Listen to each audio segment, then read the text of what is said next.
स्वप्नांना वयाची मर्यादा नसते. त्या गावामध्ये रामभाऊ नावाचे 65 वर्षाचे गृहस्थ होते. तरुणपणी त्यांना चित्रकला शिकण्याचे स्वप्न होते. परिस्थितीमुळे ते होऊ शकले नाही. निवृत्तीनंतर बराच काळ गेला, पण त्यांचं हे जे स्वप्न होतं ते त्यांना पूर्ण करायचं होतं. एक दिवस त्यांनी चित्रकला वर्गात प्रवेश घेतला.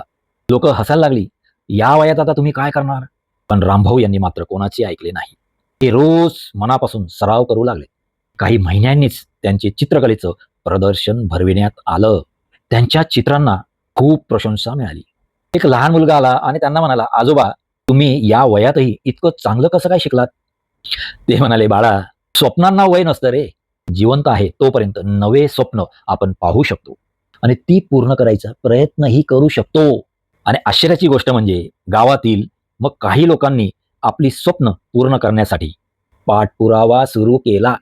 मोहिमांचा संदेश: वय हा फक्त आकडा असतो. स्वप्न पूर्ण करण्यासाठी मेहनत आणि जिद्द, विश्वास आणि सातत्य.